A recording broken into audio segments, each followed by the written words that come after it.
14 Jahre Alpha-Status, 1 Milliarde Dollar Budget, ein kaputtes Flugmodell und 48.000 Dollar für den maximalen Flex. Alles nur Übertreibung oder unbequeme Fakten? Was ihr hier seht, ist ungeschönte Lebenszeit, die dafür draufgeht. Während dieser Ladebalken gemütlich vor sich hinkriecht, ein kurzer Ausflug in die Nostalgie. 2012 startete das Ganze mit einem kleinen Kickstarter und der charmanten Vision von Chris Roberts. Hätte mir damals jemand gesagt, dass ich 2026 immer noch eine Alpha spielen würde, ich hätte ihm nicht geglaubt. Beta! Aber wir haben Meilensteine erreicht. Ende Mai 26 überschritt das Projekt offiziell die unfassbare Marke von 1 Milliarde Dollar. Finanziert durch 6,5 Millionen registrierte Accounts. Eine Summe, die sonst nur Branchengiganten wie Rockstar für ein GTA 6 zur Verfügung haben. Aber hey, seht mal, der Balken ist voll. Dann wollen wir mal... Okay, noch ein Ladebalken. Der bewegt sich ungefähr so schnell wie die Entwicklung dieses Spiels. Aber das gibt uns Zeit zu analysieren, warum wir eigentlich immer noch auf ein fertiges Produkt warten. Ich bin seit 2014 dabei und 2015 entschied irgendjemand, dass ein funktionierendes, instanziertes Spiel langweilig ist und wir stattdessen komplett begehbare, prozedural generierte Planeten ohne Ladeschimme brauchen. Geile Idee, aber das warf dieses Projekt um Jahre zurück und der berüchtigte Feature Creep lauerte schon. Man musste die Engine auf ein 64-Bit-Koordinatensystem umschreiben, um diese gigantischen Distanzen überhaupt ohne Zittern und Glitchen berechnen zu können. 2016 folgte dann der Wechsel von der CryEngine zu Lumberyard, damit man Amazons Cloud-Server nutzen konnte. Aber das bescherte CLG 2017 eine handfeste Klage von Crytek wegen Vertragsbruch. Massive finanzielle und juristische Ressourcen wurden verbraucht, bis man sich 2020 dann doch außergerichtlich geeinigt hat. Apropos Ressourcenverschwendung, wer erinnert sich an Theaters of War? 2019 hat man den Battlefield-Klon angekündigt, um Infanterie und Raumschiffe in die Schlacht zu werfen. Dieses Desaster hat nicht einmal die Evocati-Testphase überlebt, weil die Server an diesem Problem krepiert sind. 2021 hat CIG diesen Scherbenhaufen abgeschoben an das externe Studio Firesprite. Als Sony dann Firesprite gekauft hat, holte CIG diesen Haufen 2022 stillschweigend zurück und beerdigte den Modus. Und wer könnte das Update 3.18 vergessen? 2023 wollte man mit Persistent Entity Streaming die Datenbanken revolutionieren. Das Resultat war ein historisches Desaster. Die globalen Login-Server wurden von den Datenströmen der Kaffeetassen und Schiffstrümmer völlig überlastet. Spieler durften wochenlang die 19.000er Fehlercodes anstarren. Oh, guck mal. Nach einer Dreiviertelstunde runterladen und installieren, kommt erstmal eine Fehlermeldung. Typisch. Fix mit 2 Klicks gefixt zum Charaktereditor und von da aus in einen unendlichen Ladescreen fürs Tutorial. Ein Blick in die Foren liefert die Lösung. Die Community rät geschlossen vom Tutorial ab. Ich verstehe wieso. Beta! Nach einem Neustart und dem klassischen Löschen des User-Ordners war ich dann drin. Das Erfolgserlebnis hielt genau 8 Sekunden. Die Simulationstiefe fordert ihren Tribut. Die verzögerte, klobige Steuerung ist auf ein neues gewöhnungsbedürftig. Beta! Als ich im Schiff war, das Aufsteigen aus dem Hangar, episch. In der Idee. Aber in der Ausführung pure Tastaturakrobatik. Der Tempomat wurde verkompliziert und der Dogfight fühlt sich einfach schlecht an. Beta! CIG hat ja mit den sogenannten Master Modes das Flugmodell umgebaut und künstlich in einen Navigations- und einen Kampfmodus gespalten. Beta! Die Idee war wohl besseres Balancing. Aber das Ergebnis? Man ist im Kampfmodus eine lahme Ente und die Steuerung ist noch komplizierter, als ich es ohnehin schon in Erinnerung hatte. Beta! Und warum zum Teufel ist auf Rechtsklick jetzt der Zoom? Früher konnte ich 2 Waffensysteme unabhängig voneinander abfeuern mit 2 Maustasten. Wie soll das jetzt kontrolliert im Gefecht funktionieren? Mir hat das keinen Spaß gemacht. Kurz gelandet, getankt, nachgeladen, was gegessen und anschließend in einen Bunker gequält. Dieser Game Loop ohne Crash, das ist Fortschritt. If you know, you know. Das Gunplay ist schlecht, Beta! um freundlich zu bleiben. In der Bunkermission bin ich, wie soll es auch anders sein, gestorben. Skill issue. Rettung kam keine, denn in diesem grandios designten Todesscreen kann man nicht mal den Chat lesen, um nach Hilfe zu fragen. Also Respawn.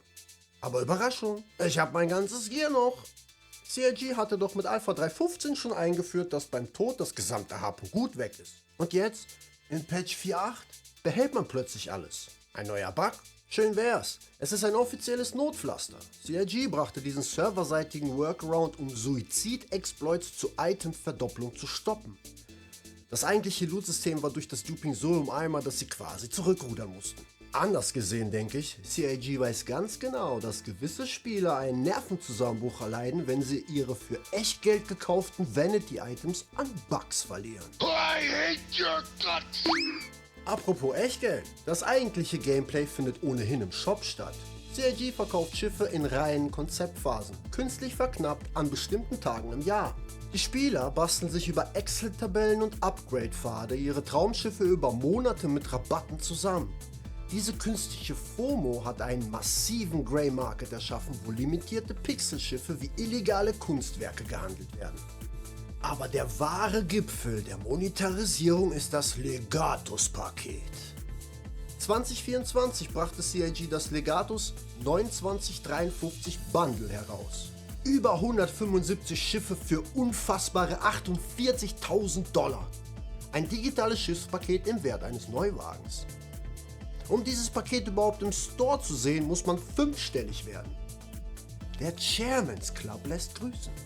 Nach dem Respawn wollte ich mein Schiff wieder haben. Ich habe einen Leihwagen in Form von diesem Ding, weil das Ding noch nicht gebaut ist. Ich denke mir, ich opfer diesen Leihwagen, um mein Schiff wieder zu holen. Aber dieser Leihwagen ist Alien. Und Alienschiffe können Gedanken lesen. Und so hat dieses Alienschiff mich schlicht und ergreifend nicht reingelassen. Skill issue. Das war der Moment. Alt F4. Respekt. Das Spiel hat 2 Stunden gehalten. Die Mission ging an, ich konnte essen, trinken und tanken. Theoretisch funktioniert es. Mit viel Zwinkern. Aber es hat einfach keinen Spaß gemacht. Das Bewegen nicht und das Fliegen auch nicht. Ich klicke auf kleine Symbole, wo große sein müssten. Alles ist verzögert und einfach nicht fertig. Dabei gibt es ja technologische Lichtblicke. Das Server-Meshing ist eine faszinierende Technologie, welche Multiplayer-Spiele in der Zukunft auf einen neuen Maßstab anheben könnte. Auf dem Papier funktioniert es seit 4.0.1. Man wechselt nahtlos zwischen Servern und Abstürze werden abgefangen. Man verliert den Fortschritt nicht, aber vielleicht hat CIG auch einfach nur den Flaschenhals verschoben.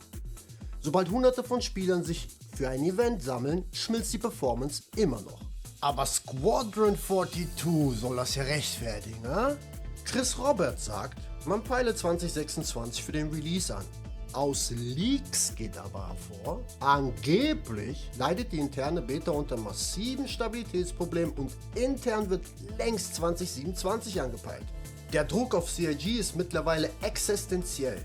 Und das liegt nicht nur an den ungeduldigen Spielern. Beta! CIG hat 2018 und 2020 über $63 Millionen von Investoren angenommen. Aus britischen Finanzberichten geht hervor, dass diese Investoren vertraglich zugesicherte Put-Optionen haben.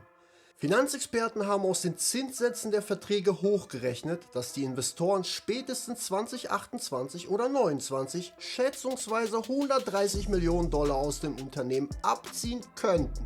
CIG verbrennt massiv Geld. Das zeigen allein diese 8 Millionen Pfund Jahresverlust. Und das, während im Hintergrund solch astronomische Forderungen drohen. Sie müssen Squadron 42 veröffentlichen und schätzungsweise 4 Millionen Kopien verkaufen, nur um diese Schulden zu tilgen. Wahrscheinlich hat CIG aus diesem Grund die CitizenCon 2026 offiziell abgesagt. Kein Live-Event, kein Stream. Warum? Damit die Entwickler keine Zeit mit aufpolierten Fake-Demos verschwenden und stattdessen jede verfügbare Arbeitsstunde bündeln können, um Squadron 42 irgendwie noch über die Ziellinie zu zerren. Die Diskrepanz zwischen dem erwarteten Wert und dem aktuellen Entwicklungsstand ist enorm. Ein Spiel, das nach einer Dekade immer noch im Alpha-Status steckt, regelmäßig Rekordsummen von über $100 Millionen im Jahr generiert und damit auch Entwicklergehälter bezahlt, das hat gar keinen Grund, das profitable Modell der Live-Service Alpha zu beenden. Das Wort Alpha ist CIGs wichtigster Schutzschild. Ohne dieses Daueralibi müsste sich Star Citizen den Realitäten des offenen Marktes stellen. Nach 14 Jahren ein unfertiges Grundgerüst mit schlechter Performance abzuliefern, das wäre in der echten Welt kein Meilenstein, sondern der wirtschaftliche Todesstoß. Beta! Aber Ehre wem Ehre gebührt. Man muss CIG zugestehen, dass sie hier, wenn auch mit massiven Umwegen, technologische Hürden genommen haben, vor denen die großen Publisher schreiend weggelaufen wären. Das ist echte Pioniersarbeit, aus den Taschen der Spieler finanziert. Und diese Spieler bilden eine absurde, aber einzigartige Community. Jeder AAA-Kundenservice könnte sich von der Hilfsbereitschaft im Ingame-Chat eine dicke Scheibe abschneiden. Und jede Marketingabteilung dieser Welt sollte sich Notizen machen, mit welcher Leidenschaft weiße Ritter dieses Projekt bis aufs Blut verteidigen. Star Citizen hat definitiv Gaming-Geschichte geschrieben. So oder so. Guck mal, ich gönne jedem seinen Sternkreuzer und Millennium Falcon. Und ich verstehe den digitalen Schwanzvergleich, blöd. Aber glaubt mir, wenn Spieler tausende Euro für Konzeptbilder bezahlen, schauen die großen Publisher ganz genau hin. Sie wissen nur noch nicht wie.